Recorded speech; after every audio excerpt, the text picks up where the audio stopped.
आज आपण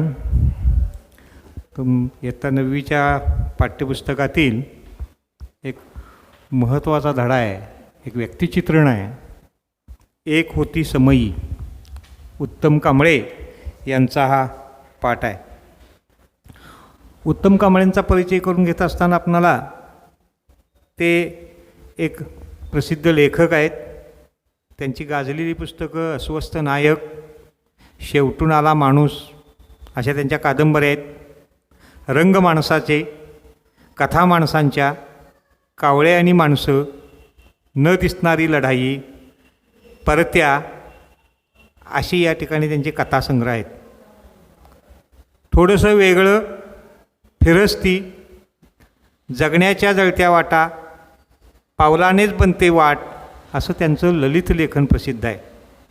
पाचव्या बोटावरचं सत्य, किनाऱ्यावरचा कालपुरुष, खूप दूर पोहोचलो आपण इत्यादी त्यांचे काही कविता संग्रहसुद्धा आहेत. थोडक्यात उत्तम कांबळे यांचं सर्वस्पर्शी असं लेखन आहे. कथा, कादंबरी, ललित लेखन आणि या ठिकाणी सर्वच बाबतीमध्ये त्यांनी या आपलं लेखन केलेलं आहे. त्यांना उत्कृष्ट साहित्य निर्मितीसाठी तसंच त्यांनी या ठिकाणी ते उत्कृष्ट पत्रकार पण आहेत.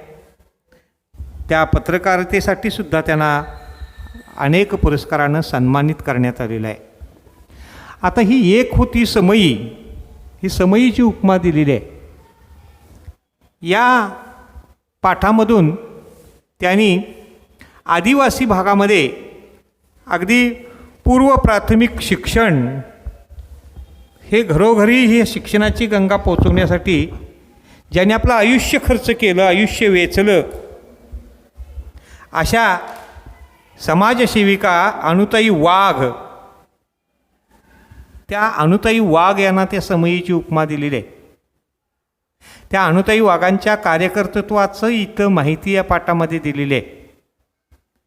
समयी कशी असते बघा, आपण देवासमोर धार्मिक कामाच्या वेळेला समयी लावतो, किती शांतपणे ती या ठिकाणी जळत राहते. ती स्वतः जळते आणि इतरांना या ठिकाणी ती प्रकाश देत असते. अनुताई वाघांचं कामसुद्धा अशाच पद्धतीचं आहे. म्हणून इथं त्यांना समयीची उपमा दिलेली आहे. हा जो पाठ आहे हा उत्तम कांबळे यांच्या डोंगरासाठी काही फुलं या पुस्तकातून घेतलेलं आहे. त्या पाठातला काही भाग आज आपण आजच्या या व्हिडिओमध्ये बघणार आहे. तुमच्यासमोर पुस्तक आहे.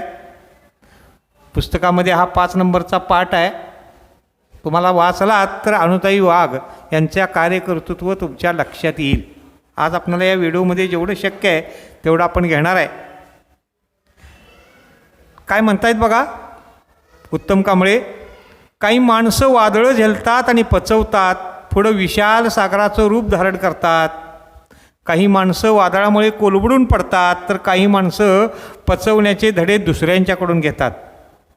आयुष्यभर आदिवासींसाठी, डहाणू जिल्ह्यामधलं हे गाव आहे जोहर, या जोहरच्या कोसबाडच्या टेकडीवरती ज्ञानयज्ञ तेवत ठेवणाऱ्या ह्या थोर समाजसेविका आणि शिक्षणतज्ज्ञ अनुताई वाघ यांचा समावेश यापैकी पहिल्या श्रेणीत आपल्याला करावा लागेल.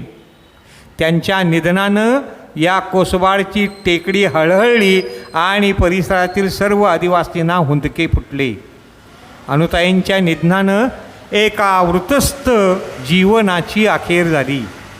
थोर शिक्षणतज्ज्ञ ताराबाई मोडक यांच्या सहवासामध्ये ह्या अनुताई वाघ वाढल्या आणि मग त्या वाढलेल्या अनुताईंचं जीवन एक त्याग, कष्ट आणि निस्वार्थी सेवा या सगळ्यांचा एक सुरेख मिलाप होता. वयाच्या केवळ 13व्या वर्षी या अनुताईंचा विवाह झाला.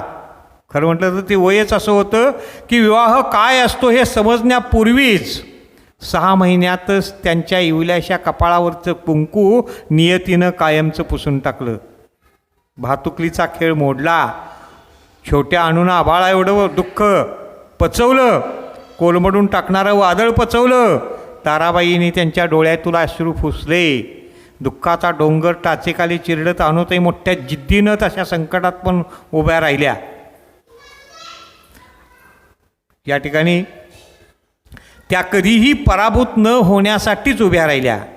त्यांनी स्वतः शिक्षण सुरू केलं. बाहेरून अभ्यास करून त्यांनी पदवी मिळवली.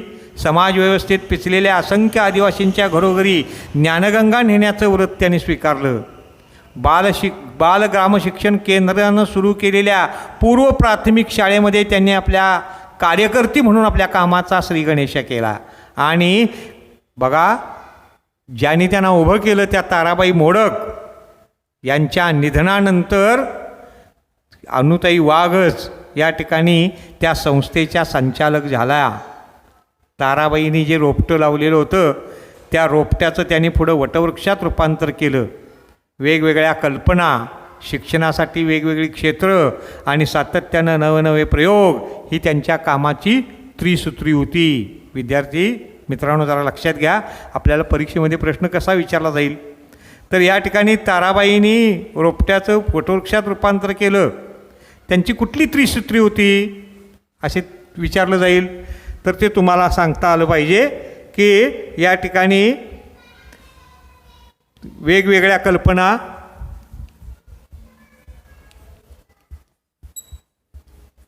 बघा, पुन्हा त्याच्यानंतर नवनवे प्रयोग,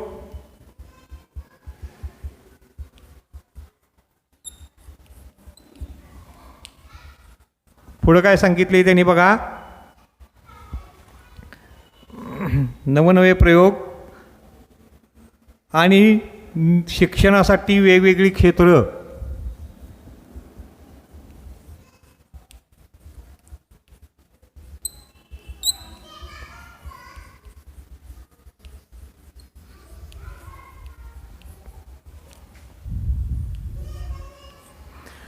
ह्या तीन सूत्रीवरतीच ही त्रिसूत्री होती त्यांच्या कामाची.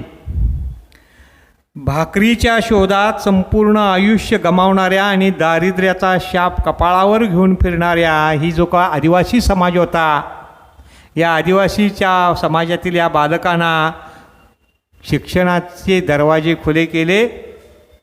या बालकांना, मुलांना या ठिकाणी अनुताईंनी आपल्या कार्यकर्तृत्वाच्या पंखाखाली खरा आश्रय दिला. मायेची त्यांना ऊब दिली आणि असंख्य मनांमध्ये या आदिवासी समाजातील ज्यांना या ठिकाणी शिक्षण काहीच माहीत नव्हतं त्यांच्या मनामध्ये ज्ञानाची ज्योत पेटवण्याचं महत्त्वाचं काम या ठिकाणी अनुताई वाघ यांनी केलेलं आहे. म्हणजे प्रश्न असा असतो की अनुताईंनी कुणाच्या मनामध्ये ज्ञानाची ज्योत पेटवली, का त्यांच्या या ठिकाणी एवढ्या शिक्षणाच्या क्षेत्रामध्ये त्यांचा या ठिकाणी नावलौकिक झाला. तर ज्यांच्या घरामध्ये किंवा ज्यांच्या मनामध्ये शिक्षणाचा कोणताही गंध नव्हता अशा आदिवासी समाजातील मुलांच्यासाठी त्या तारक ठरल्या. त्यांना आपल्या आईची ऊब मिळावी तशी त्या मुलांना दिली आणि त्यांच्या मनामध्ये या ठिकाणी ज्ञानाची ज्योत पेटवण्याचं महत्त्वाचं काम केलं त्यांनी काय काय काम बघा, शिक्षक, मार्गदर्शक, कार्यकर्त्या, विचारवंत आणि लेखिका ही अनुताईंची वेगवेगळी रूपं होती. पुन्हा दुसरा प्रश्न आला की अनुताईंची रूपं कोणकोणत्या क्षेत्रामध्ये त्यांनी काम केलं. तर पहिल्यांदा या ठिकाणी एक शिक्षकांच्या रूपामध्ये फार महत्त्वाचं काम केलं, शिक्षक. 2 मार्गदर्शक. असे या ठिकाणी ॲक्टिव्हिटीजसाठी प्रश्न विचारले जातील. 3 कार्यकर्त्या.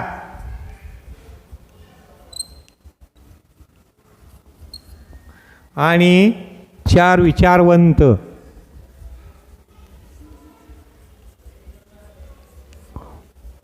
5 लेखिका. बघा, पहिल्या याच्यामध्ये आपण घेतलेलं आहे की अनुताईंच्या कामाची त्रिसूत्री, वेगवेगळ्या त्यांच्या कल्पना, नवनवे प्रयोग आणि शिक्षणासाठी वेगवेगळी क्षेत्र ही त्यांच्या कामाची त्रिसूत्री होती. तर अनुताईंची काम करत असताना ही वेगवेगळी रूपं, शिक्षक म्हणूनही त्यांनी काम केलं. विद्यार्थ्यांना या ठिकाणी शिक्षणाच्या ज्ञानाची ज्योत त्यांच्या मनामध्ये पेटवली. अनेकांना त्यांनी मार्गदर्शन केलं. एक चांगल्या कार्यकर्त्या म्हणून त्यांनी काम केलं. त्या शैक्षणिक क्षेत्रामधले एक विचारवंत म्हणून नावारूपाला आल्या. तसंच या ठिकाणी त्यांनी काही या शिक्षण क्षेत्रावरची काही पुस्तकं लिहिली, त्या लेखिका म्हणून पण परिचयाला किंवा लोकांच्या समोर आल्या. ही त्यांची रूपं आहेत, ही त्यांची त्रिसूत्रे आहे. आता आपल्याला या ठिकाणी अशी विविध रूपं, त्यांनी विविध रूपांच्यामध्ये आपलं काम चालू केलं आणि आदिवासी समाजामध्ये एक प्रकारचं चांगली स्थान, चांगलं त्यांनी या ठिकाणी लोकांचं मन जिंकलं. अर्थात हे करत असताना आपण या ठिकाणी त्यांनी अनेक संकटांना तोंड दिलेलं आहे.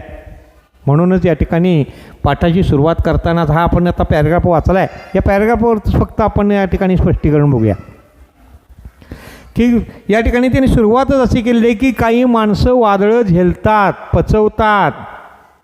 इतकंच नव्हे तर पुढं या ठिकाणी विशाल सागरासारखी ती मोठी होतात. पण काही माणसं मात्र त्यांना अशी वादळं, संकटं या ठिकाणी पेलता येत नाहीत, झेलता येत नाहीत, ती कोलमडून पडतात, तिथंच ते थांबतात. काही माणसं दुसऱ्यांच्याकडून संकटाशी सामना कसा करायचा हे समजून घेतात. या अनुताई वाघ यांचं काम जे चाललेलं होतं आयुष्यभर आदिवासींच्यासाठीच. पालघर जिल्हा जो आहे तो साधारणपणे आदिवासी समाज यांच्यासाठी तो जिल्हा आहे. तिथे बरेचशी समाज किंवा तिथली बरीचशी वस्ती, डहाणू पशी जोहर म्हणून तिथं आलेलं आहे, ते गाव आहे, आदिवासींचं पूर्ण गाव आहे. तिथं या ठिकाणी तिथं खऱ्या अर्थाने त्यांनी शिक्षणाचं, ज्यांच्या घरामध्ये कोणतंही शिक्षणाचं साधन पोचलेलं नव्हतं, त्या समाजाच्या शिक्षणासाठी त्या झिजल्या, राबल्या. त्या कोसबाडच्या टेकडीवर जिथं काहीच नव्हतं तिथं या ठिकाणी हा त्यांनी शिक्षणाचा ज्ञान यज्ञ चालू केला, तेवत ठेवला. त्या ठेवणाऱ्या ताराबाई मोडक यांनी त्याचा पाया घातला, पण त्याची खरी जडणघडण अनुताई वाघ यांनी केली. तो त्या थोर समाजसेविका अनुताई वाघ यांचं यापैकी समावेश पहिल्या श्रेणीत करावा लागेल. आता पहिली श्रेणी कोणची? काही माणसं वादळं झेलतात आणि पचवतात, पुढं विशाल सागराचं रूप धारण करतात. काही माणसं वादळामुळे कोलमडून पडतात, तर काही माणसं वादळ पचवण्याचे धडे दुसऱ्याकडून घेतात. या 3 श्रेण्या सांगितलेत बघा. बघा, पहिली श्रेणी आहे काही माणसं वादळं झेलतात आणि पचवतात आणि पुढं विशाल सागराचं रूप धारण करतात. 1. 2. काही माणसं वादळामुळे कोलमडून पडतात. 2. आणि 3. काही माणसं वादळं पचवण्याचे धडे दुसऱ्याकडून घेतात. याचा संदर्भ खाली आला आहे की अनुताई वाघ यांचा पहिल्या श्रेणीमध्ये समावेश करावा लागेल. म्हणजेच पहिली श्रेणी कोणची यातली? काही माणसं वादळं झेलतात आणि पचवतात, पुढं विशाल सागराचं रूप धारण करतात. अनुताई वाघ यांनी सुद्धा आपल्या आयुष्यामध्ये अनेक वादळं झेलली, पचवली आणि विशाल सागराच्या रूपासारखं, एखाद्या विशाल सागरासारखं त्यांचं कार्य संपूर्ण जगभर किंवा संपूर्ण आदिवासी समाज साक्षर करण्यासाठी, शिक्षणासाठी त्यांनी तयार केला. हे त्यांचं काम जे होतं ते विशाल सागरासारखं होतं. या पहिल्या श्रेणीमध्ये त्यांचा समावेश करावा लागेल. आणि अशा अनुताई वाघ यांनी या आदिवासी समाजासाठी केलेलं शिक्षणाचं कार्य आयुष्यभर एखादी समयी तेवत राहावी, स्वतः जळावी आणि दुसऱ्याला प्रकाश द्यावा, तसं त्यांनी स्वतः झिजल्या आणि सगळा आदिवासी समाज त्यांना शिक्षणाचे धडे दिले. अशा अनुताई वाघांच्या निधनानं ही जी कोसबाड, ही ज्या टेकडीवरती त्यांनी आपल्या ज्या शाळा चालू केलेल्या होत्या, त्या शाळेवरती अनुताई वाघ यांचं निधन झाल्यानंतर ती सगळी टेकडी हळहळली असा शब्द आला आहे. आता हळहळली म्हणजे काय? दुःख व्यक्त केलं. सगळ्या टेकडीला दुःख झालं, सगळ्या परिसरातील आदिवासी लोकांना हुंदके फुटले, दुःखानं अनावर झाले. अनुताईंच्या निधनानं एक शिक्षण क्षेत्रामध्ये एक वृत्तस्थ असणारी स्त्री, केवळ शिक्षण आणि आदिवासी समाज यांचं जीवन एवढं डोक्यात असणारी ही वृत्तस्थ स्त्री, त्यांच्या जीवनाचा शेवट झाला, अखेर झाली असा शब्द आला आहे. अखेर होणे म्हणजे शेवट होणे. आता ह्या अनुताई वाघ ही जी थोर शिक्षणतज्ञ ताराबाई मोडक यांच्या सहवासात वाढण्याचा त्यांना योग आला, त्यांचा सहवास त्यांना मिळाला. या ताराबाई मोडक यांच्या सहवासामध्ये वाढलेल्या अनुताईंचं हे जे एकूण जर जीवन आपण बघितलं तर त्यांच्या जीवनामध्ये त्याग, कष्ट आणि निस्वार्थी सेवा. बघा, अनुताईंच्या जीवनामध्ये आपल्याला काय दिसते? त्याग, 2 कष्ट आणि 3 निस्वार्थ सेवा. त्याग, कष्ट आणि निस्वार्थी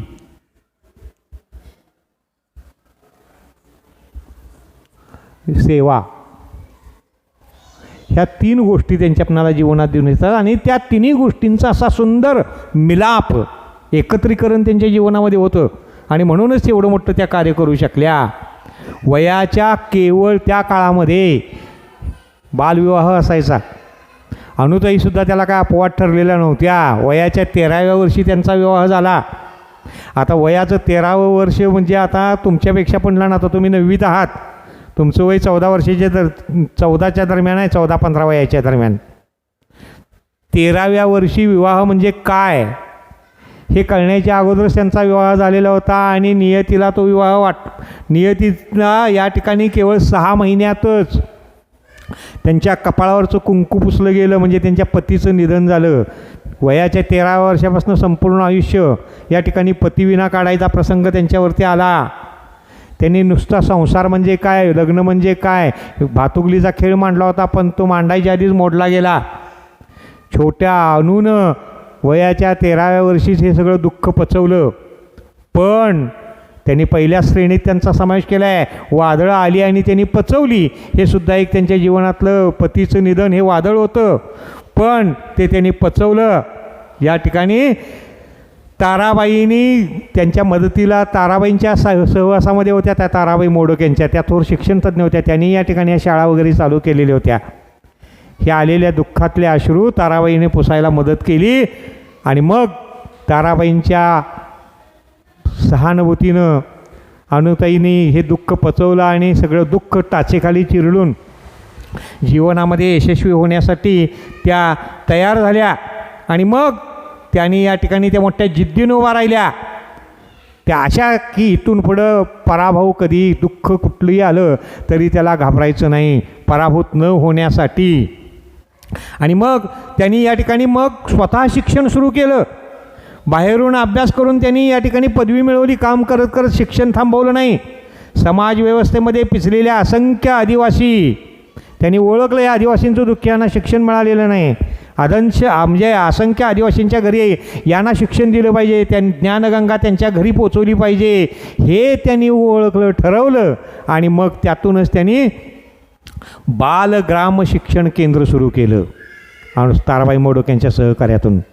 आणि लहान मुलांची बालवाडी म्हणू आपण, अशा अंगणवाडी, या ग्राम शिक्षण केंद्रांच्या त्या बालवाडीमध्ये सुरुवातीला त्या कार्यकर्ती म्हणून त्यांना शिकवण्याचं काम त्यांनी आपल्या केलं आणि तिथून आपल्या कामाला प्रारंभ केला.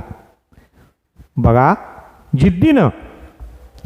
नंतर ताराबाई मोडक यांचं काही काळानंतर पुन्हा निधन झालं आणि मग त्यांच्या जागी अनुताई वाघ यांची त्या संस्थेवरती संचालिका म्हणून निवड झाली.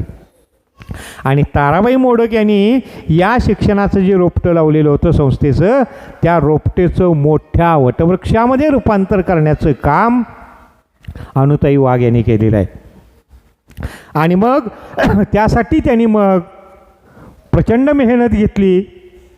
आदिवासी समाजाची मुलं हे डोळ्यासमोर ठेवलं आणि त्यांनी आपल्या कामाची ती त्रिसूत्री अंमलात आणली, वेगवेगळ्या कल्पना अंमलात आणल्या.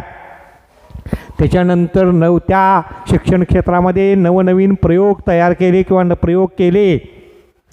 आणि मग त्याच्यामध्येच पुन्हा शिक्षणासाठी वेगवेगळी क्षेत्र त्यांनी निवडली आणि ताराबाई मोडक यांनी लावलेल्या या रोपट्याचं वटवृक्षामध्ये त्यांनी रूपांतर केलं. आदिवासी समाज फक्त भाकरी शोधण्यासाठी या दारिद्र्याच्या खाली तो पिचलेला होता. कपाळावरती त्यांच्या दारिद्र्याचा शिक्का होता. आणि म्हणून अशा या बालकांना अनुताईंनी एकत्र केलं आपल्या केंद्रामध्ये. त्यांना मायेची ऊब दिली, आईची ऊब दिली, आश्रय दिला. आणि या असंख्य अशा आदिवासी मुलांच्या मनामध्ये एक ज्ञानाचं ज्योत पेटवण्याचं अत्यंत उल्लेखनीय पवित्र असं कार्य केलं. अर्थात हे काम करत असताना त्यांना वेगवेगळ्या रूपामध्ये त्या उत्कृष्ट शिक्षिका होत्या, त्या उत्कृष्ट मार्गदर्शिका होत्या, त्या उत्कृष्ट कार्यकर्त्या होत्या. प्रत्येक गोष्टीवरती त्यांचा उत्कृष्ट विचारवंत होत्या, त्या विचार करायच्या. आणि त्या उत्कृष्ट लेखिका म्हणून पण होत्या. म्हणजे अशा रीतीनं या ठिकाणी विविध रूपामध्ये त्यांनी या आदिवासी समाजासमोर काम केलं आणि या आदिवासीच्या उन्नतीसाठी त्यांच्या मनामध्ये एक चांगलं असं स्थान मिळवलं.